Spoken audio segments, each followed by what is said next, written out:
This is my Agung and this is my Apur. This is the story of Agung's life in Australia and the challenges he faced during the mid-1900s. My grandfather was born and raised in Zhongshan. Unfortunately, in 1949, Chairman Mao established the People's Republic of China, giving the Chinese Communist Party sole control of the country's government. This was the year Agung moved to Australia with his family to escape communism and to study and work. Before this, my great-grandfather had travelled several times to Australia to work tiresomely to be able to provide enough money for his family to come to Australia. Back and forth Australia. 1915.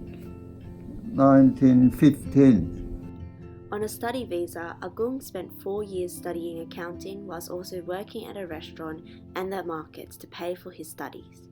When my great-grandfather fell sick, Agung helped him sell bananas in the market.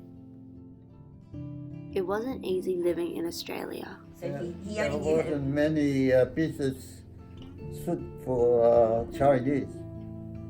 There are fish shop, market gardener.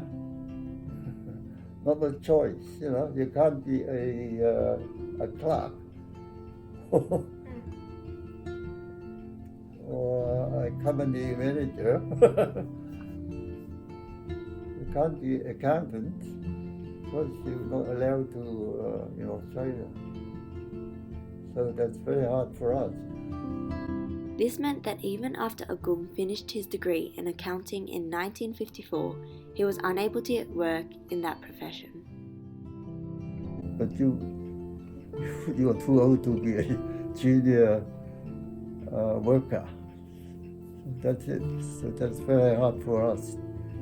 So I had to go to a restaurant to work, to practice and get experience. By this time, China had become communist and Hong Kong overpopulated.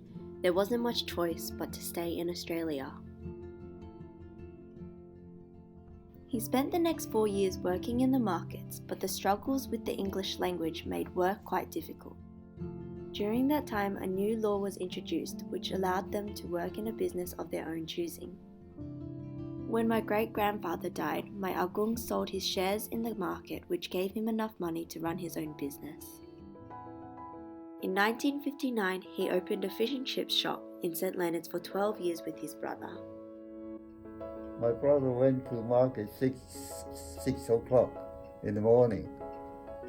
So when they brought the fish up to the shop,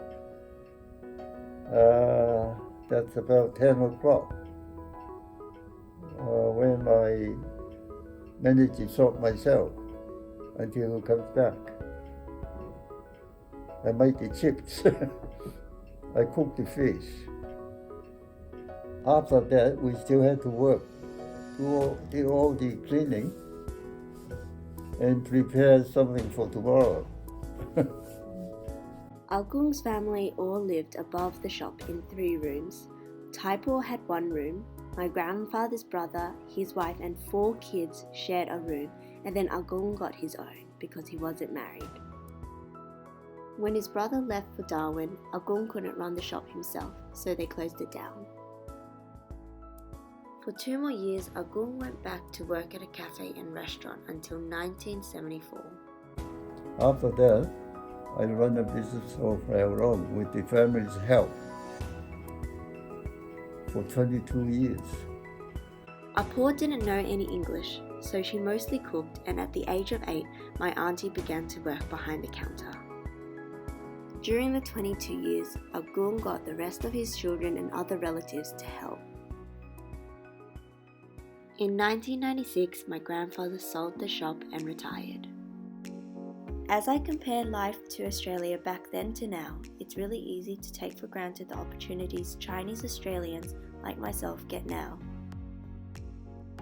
In a time where life was more limiting, I thank my Agung for being a man of perseverance, resilience and joy that worked hard so that his 5 children and 14 grandchildren can have the life we have now.